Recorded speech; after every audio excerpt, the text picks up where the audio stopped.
Hay algunas cosas importantes que debemos conocer cuando trabajamos con archivos RAW. Los archivos RAW son como un negativo digital, es decir, son datos brutos del sensor de la cámara. Se suelen utilizar este tipo de archivos cuando grabamos con cámaras de cine digital, como la Alexa, como la Red One, como la Phantom normalmente. ¿Qué es lo que nos interesa saber a nosotros respecto a Premiere y los archivos RAW? Premiere maneja nativamente los archivos de ARRI y los archivos de Red One. Yo voy a importar ahora mismo un archivo de Red. Eso significa que no tenemos que instalar en nuestro sistema absolutamente nada.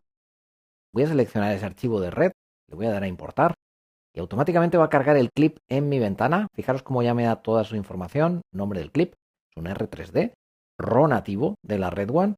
Es una película de 4096 por 2304, es decir, estamos hablando de resolución 4K. Una duración de 2 minutos, 1 segundo y 16 segundos, 24 frames de frame rate. La calidad del audio 48 kHz, 24 bits, 2 pistas mono.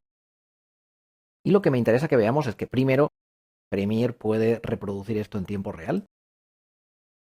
Ahí está el archivo reproduciéndose ya directamente en tiempo real y fijaros que estamos hablando de un 4K. Y lo estamos viendo totalmente en tiempo real. Y segundo, que vamos a poder manejar algunas propiedades del RAW nativo. Pero antes de eso me gustaría que vierais dos cuadros de diálogo que son muy importantes. El primero es la posibilidad de modificar la interpretación del metraje. Es una de las opciones más importantes que deben de tener los programas de edición no lineal, porque los programas de edición no lineal lo que hacen es cargar el archivo con las características que la mayoría de las veces nos dicen sus metadatos. Y gracias a este cuadro de diálogo de interpretación de material, nosotros vamos a poder modificar la gran mayoría de esos metadatos. En este caso podemos modificar el frame rate, la velocidad de fotogramas. Fijaos que me dice que es nativo a 24 frames por segundo, pero yo podría cambiar a aplicar la siguiente frecuencia de fotogramas y cambiar el frame rate si en la metadata estuviera mal, que es algo posible. Tened en cuenta que hay muchas probabilidades de que la metadata esté mal, porque es muy fácil meter la pata al exportar.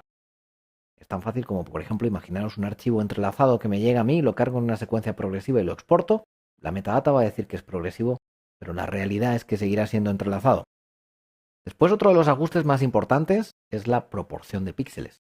Si vamos a estar trabajando con aspecto de píxel cuadrado o si vamos a estar trabajando con aspecto de píxel rectangular. Es posible que nos llegue mal la metadata también de eso, y aquí podemos utilizar la proporción de píxeles original del archivo o podemos conformar a el tipo de píxel que nosotros queramos en el caso de que sea erróneo el que me dice el archivo. Por supuesto, la parte de entrelazado, esta es importantísima. Podemos utilizar el orden de campos del archivo o podemos conformar a dominancia de campo superior, dominancia de campo inferior o progresivo en el caso de que pongamos ningún campo. La última parte del cuadro de diálogo es respecto al alfa. Si vamos a manejar clips que tengan alfa, si queremos que se omita o si queremos que se invierta. Muy importante, como os decía, entonces poder utilizar ese cuadro de diálogo de interpretación de metraje. Hay otra cosa importante y es que también con el botón derecho en la ventana de proyecto vamos a poder ir a propiedades. Esto es como un resumen de las características del archivo que en algunas ocasiones nos va a venir bastante bien poder visualizar. Fijaros que me da un montón de información diferente, tamaño de archivo, tamaño de imagen, frame rate, etc. Muchas veces vamos a poder sacar información importante. Aquí, por ejemplo, tenemos toda la metadata que nos da el archivo RAW respecto al registro, a la captura, cómo se grabó ese material en la cámara. Y la parte más importante que tiene que ver con los archivos RAW es que ya que son un negativo digital, vamos a poder hacer ajustes en el clip sin degradarlo. Vamos a ver cómo se hace eso. Selecciono el archivo RAW en la ventana de proyecto, voy con el botón derecho de nuevo y en este caso me voy a ajustes de origen. Lo que va a salir es un cuadro de diálogo que tiene que ver con el RAW exclusivamente. Fijaros que la primera función es ajuste preestablecido. Esto ya me dice que puedo trabajar como se filmó, es decir, cómo se seteó la cámara en el rodaje, pero yo también puedo definir que sea el predeterminado.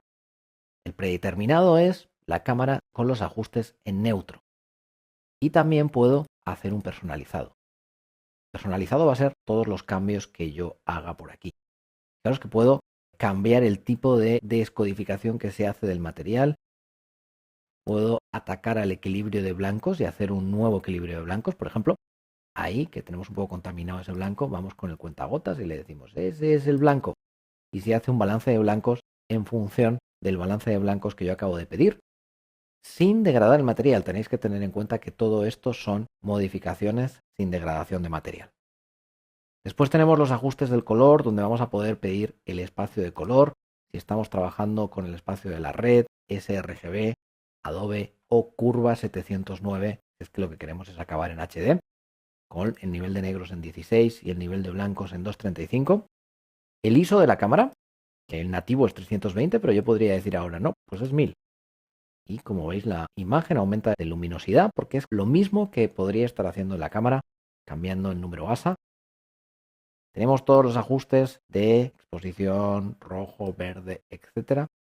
Y cualquiera de estos manejadores que modifiquemos, como os decía, no va a degradar el material tanto como si estuviéramos haciendo una corrección de color. Porque básicamente es lo mismo que si estuviéramos seteando la cámara antes de grabar. Por eso es muy importante cuando grabamos con material RAW que expongamos bien.